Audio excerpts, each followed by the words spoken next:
Claude Code má jednu veľmi šikovnú vecičku a tá vecička sa volá Skills. Skillsy si môžeme sami vytvárať, môžu byť globálne, to znamená pre všetkých užívateľov v systéme, alebo pre mňa ako pre užívateľa na všetkých projektoch, alebo dokonca môžeme robiť projektové špecifické skilly. Dnes ukážem jeden môj skill, ktorý mám urobený v projekte LingvaFlow.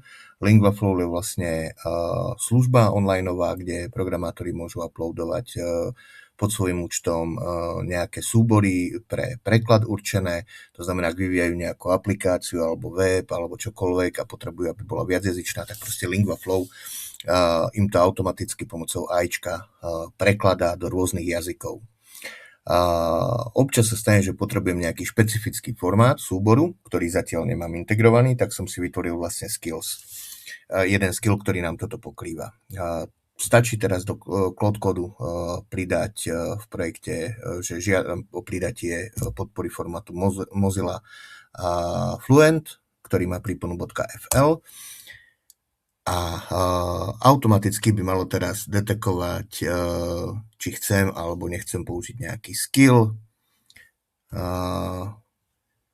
Vidíme, že skill identifikovalo a následne postupuje podľa toho, čo v skille je. Začína výskumom Mozilla Fluent formátu, to znamená zisťuje, či už mám ten formátový typ implementovaný.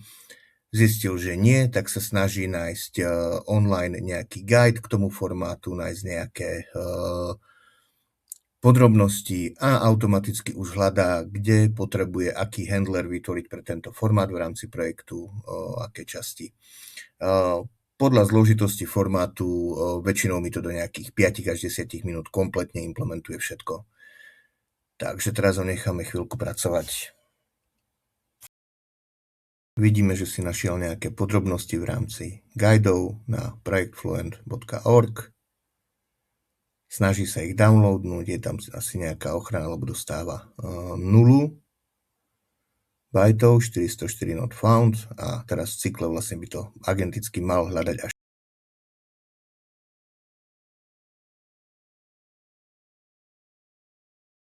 hľadal znovu na webe, našiel niečo, fetchol si ďalšie podrobnosti a vidíme, že teraz nám hlási, že už má dostatok informácií o danom formáte a snaží sa načítať teraz podľa svojich znalostí, kde všade ho bude potrebovať integrovať. Tu je krásny príklad toho, že máme za sebou necelé 3 minúty a on už pozná všetky veci ohľadne nového formátu. Ja by som nestihol zatiaľ prečítať ani úvodnú stať deklaráciu formátu a zistí vlastne, ako ten formát funguje a on už beží v implementácii.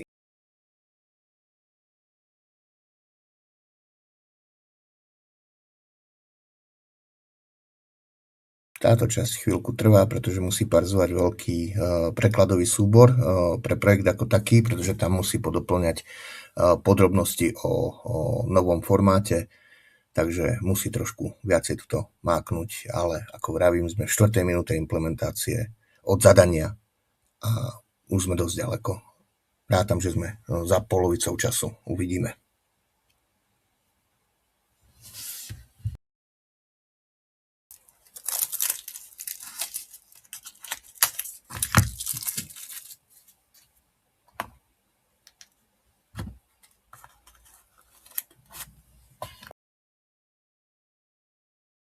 Samozrejme, rýchlosť a presnosť implementácie závisí aj od toho, aký model máme vybratý.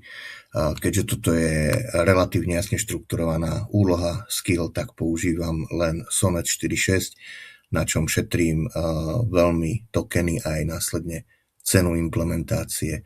Vidíme, že už máme voľných len 57% kontextu, ale keďže je to prvý task dnešného dňa, môžeme vidieť, že zo 4-hodinového okna, čo mám limit, mi zobral, teraz 5-hodinového okna, mi zobral len 4%, takže je veľmi efektívny.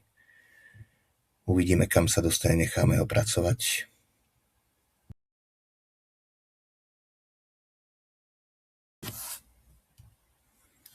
Pomocou Ctrl-O si môžeme zobraziť podrobnosti, čo vlastne robí, hľadá kde. Takže vidíme, že prechádza komplet zdrojové súbory aktuálnej implementácie, hľadá presné miesta, čísla riadkov, kde potrebuje čo vložiť, aby správne implementoval tento nový file formát.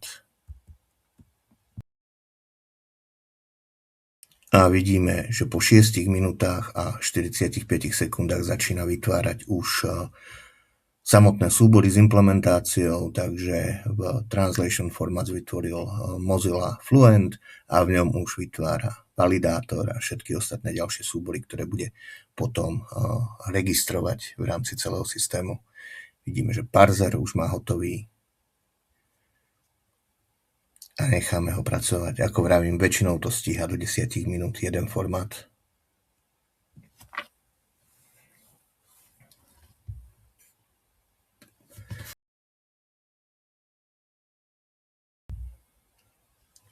No a vidíme, že celý formát má pripravený, implementovaný. Teraz ho zaraďuje medzi typy, kde ho potrebuje, registruje detektor, medzi globálne detektory, aby keď uploadneme nejaký súbor na preklad, aby prebehol detektormi a každý detektor si určí skóre, ktorým sa hlási percentuálne k danému súboru, že či ho vie spracovať alebo nie. Obdobne už zaregistroval aj hlavný handler, priradil ho do podporovaných formátov, aktualizuje display stránky a teraz už len UIčkové súbory. A pridal nám krásne na domovskú stránku aj príklad, ako vypadá takýto FTL súbor. Doplnil do zoznamu prípojov. A vypadá to, že tesne presiahneme hranicu 10 minút.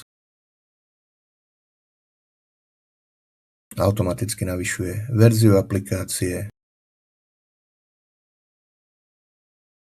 a má hotové, pripravuje commit.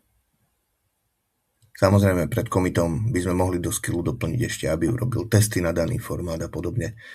Každopádne ten skill už mám vyladený tak, že 99,9% na úspešnosť na prvú.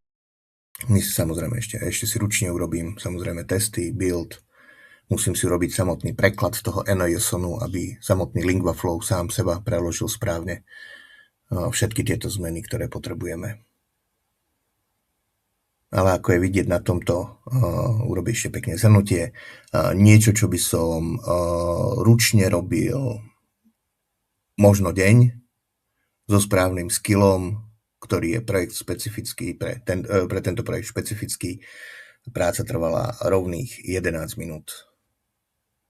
Takže o tomto sú skilly a custom skilly, ktoré si v Cloud Code vie každý pripraviť, keď bude chápať, čo sú skilly a ako ich použiť.